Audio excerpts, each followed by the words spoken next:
You guys are in for a great conversation tonight. Now, I know you've already looked at the topic, you know the subject is finances, and that can be a little awkward and uncomfortable to talk about. We all know the statistics. The number one cause of divorce is disagreement over finances.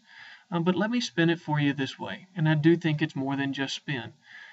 When we learn to manage the number one cause of divorce, it can become the number one cause of unity and closeness because where your treasure is, there your heart will be also. And if you learn to manage your money in a way that the two of you are in a shared vision and dreams, it can have immense benefits to your marriage. Now, there's one of three areas that you guys chose to talk about when you met with your mentors last time. It may be your financial beliefs and character because a budget is ultimately not just about line items and columns and tracking receipts. It's about integrity and commitment and self control. A budget will never do for us what our character will not sustain.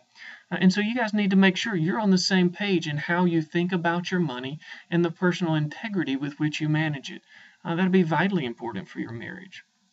The second area that we look at is the budgeting process. How do you keep a budget? To this point, chances are the two of you have administrated your finances separately as independent young adults. You've had jobs and your own bank account, and hopefully you've managed that well without going into significant debt. But how do you do that when the two of you have the same account and you're both writing checks and you both need to know what money is there and you've never managed a small business with multiple partners before, and that's one way of thinking about what a marriage is. Really excited about that second section where you learn how to budget your money together, an administrative process together as husband and wife. Or it may be your attitudes towards debt and savings. And you look at that, and maybe there is enough debt there where you say, we need to tackle this issue in a serious way, or at least have a plan for it before we get married. And those materials will help you do that.